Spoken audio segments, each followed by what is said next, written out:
maya deganaansho iyo xasilooni kadib markii habeennimadii xalay ahayd ay ka dhaceen mudaharaado wata rabshado waxaana ay mudaharaadadani ka dhasheen kadib markii ciidanka booliiska ay xabsiga u taxaabeen 5 qof kuwaasi oo lagu eedeeyay inay hor istaageen lacagtii shilinka Somaliland ahayd ee u dhawaan banka Somaliland uu shaaca ka qaaday inuu ka hirgeliyay gudaha magaalada Ceergaabo waxaana sidoo kale dhac iyo boob loo geystay meherado ku yaala gudaha magaalada Ceergaabo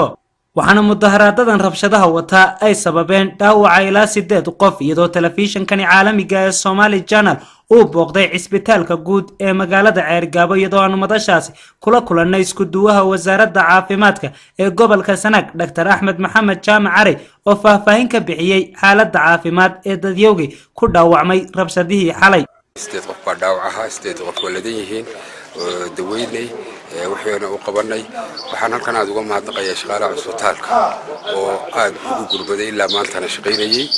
إيوه أقاسم أقولي وسارد عفاتك وإسنا رسول حريرين نويدي دبعتويك أيوه حنو بحن هاي حالة وحنا الله كأني سديد قف داوع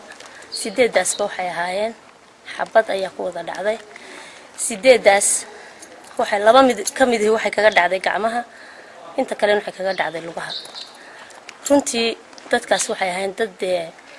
aad markii u dhig baxayay oo aad u liitay waqti dambana way ahayd runtii anagu wixii gargaar aan u fidinay waanu u fidinay waxaana mas'uuliyiinta maamulka heer gobol iyo heer degmo iyo taliyaasha ciidamada booliiska iyo qarankuba ay inta badan dadaal xoogan ugu jiraan sidii xaaladda magaalada Ceergaabo ay ugu soo dabaali lahaayeen mid nabadgelya waxaana gudoomiyaha gobolka Sanaag Professor Axmed Maxamed Geelle Dacar uu warbaahinta kula hadlay magaalada Ceergaabo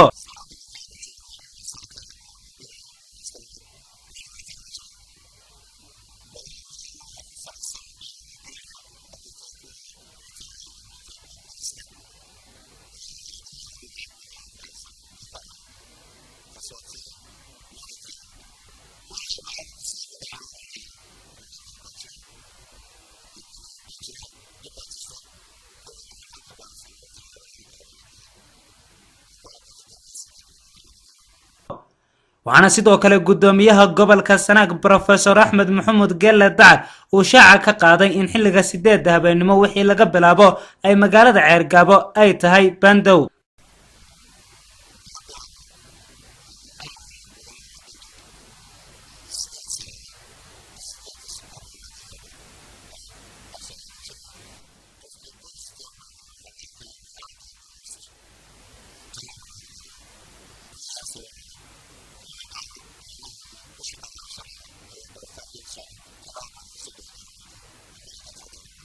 iyadoo mas'uuliyiinta maamulka heer gobol iyo heer degmaba ay wadaan dadaal nabadeed ayaa ciidamada booliiska oo kaashanaya ciidamada qaranka ay si weyn u ilaalinayaan guud ahaanba ammaanka magaalada Ceergaabo